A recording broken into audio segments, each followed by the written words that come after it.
My dear students, today our discussing topic is chemical properties of alcohols. মৰম ছাত্ৰ-ছাত্ৰীসকল আমি আজি আলোচনা কৰিম এলকহলৰ ৰাসায়নিক ধৰ্ম। Number 1, reaction with hydrogen halide. আৰু ইয়াত আমি স্পেচিয়েলি চাম লুকাছ টেষ্ট। আমি হাইড্ৰোজেন হেলাইডৰ সৈতে এলকহলৰ বিক্ৰিয়া। Number 2, dehydration. Dehydration means what? নিৰুদন। নিৰুদন বিক্রিয়া অর্থাৎ পানি অপহরণ বিক্রিয়া। Removal of water molecule from alcoholic compound. Next, third one, oxidation reaction অর্থাৎ জারণ বিক্রিয়া। এবার প্রথমটো যদি চোৱা যায় reaction with hydrogen halide. When alcohol reacts with hydrogen halide gives alkyl halide plus water. অর্থাৎ আমার অ্যালকোহলৰ ROH এই বন্ডটো ব্ৰেক হ'ব, H আৰু X ৰ মাজত বন্ডটো ব্ৰেক হ'ব, OH আৰু H জইন্ট হ'ব, জইন্ট হৈ আমাৰ ওয়াটাৰ প্ৰডিউস কৰিব, R আৰু X এ লগ লাগি আমাৰ অ্যালকাইল হ্যালাইড প্ৰডিউস কৰিব।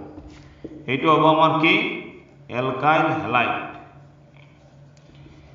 এতিয়া আমি জানো জেনাৰেলি আমি অ্যালকোহল তিনি প্ৰকাৰৰ পোৱা যায়। There are 3 types of alcohols: primary, secondary and tertiary. Here the important topic is Lucas reagent.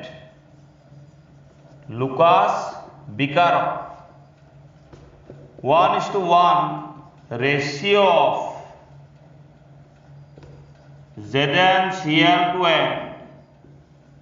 HCl mixture is considered as Lucas reagent.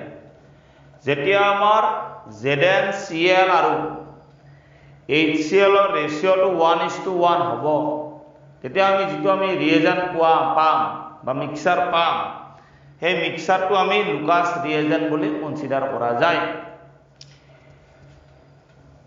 Tertiary alcohol, that means these types of alcohols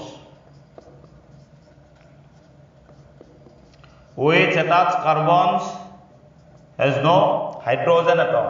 These types of alcohol. Tertiary alcohol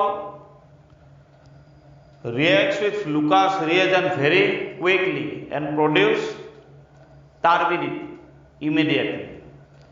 Order আমার কি আছে যেটা tertiary অ্যালকোহলে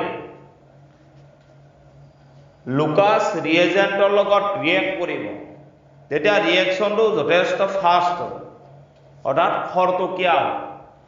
আৰু যেটো আমাৰ ৰিয়েকশন mixer এইটো অতি কম সময়ৰ ভিতৰত খোলা হৈ পৰে। আৰু খোলা হোৱাৰ মেইন কাৰণটো হ'ল কি ই আমাৰ অ্যালকাইল হ্যালাইডটো অতি কম সময়ৰ ভিতৰত প্ৰডিউস কৰে।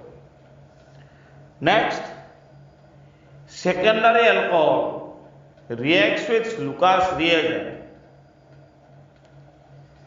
slowly or within 5 minutes.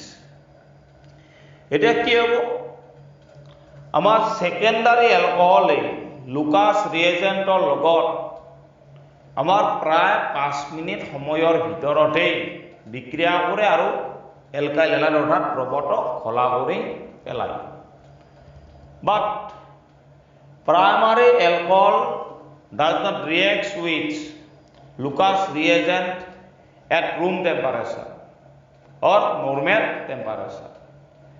এতিয়া আমি তাৰ প্ৰাইমাৰি অ্যালকোহলৰ কথা যেতিয়া চাম, তেতিয়া প্ৰাইমাৰি অ্যালকোহলে লুকাস ৰিএজেন্টৰ লগত সাধাৰণ উষ্ণতাত বিক্ৰিয়া নকৰে। গতিকে with the help of Lucas reagent we can distinguish primary alcohol, secondary alcohol and tertiary alcohol. গতিকে আমি লুকাস বিকাৰকৰ সহায়ত primary alcohol, secondary alcohol আৰু tertiary alcoholক distinguish কৰিব পৰা যায়, পৃথক কৰিব পৰা যায়। অৰ্থাৎ ফাৰ্স্ট হ'ল কি primary alcohol লুকাস ৰিএজেন্টৰ লগত কুইকলি ৰিয়েক্ট কৰে, তাৰ ফলত ৰিয়েকশনটো আমাৰ যেটো প্ৰডাক্ট হ'ব turbidity to quickly produced হ'ব. নেক্সট সেকেন্ডাৰি অ্যালকোহলে প্ৰায় 5 মিনিট সময়ৰ ভিতৰতে ৰিয়েকশন কৰে কিন্তু তাৰ প্ৰাইমাৰী অ্যালকোহল লুকাস ৰিয়েজেন্টৰ লগত নৰ্মেল টেম্পাৰেচাৰত ৰিয়েক্ট নকৰে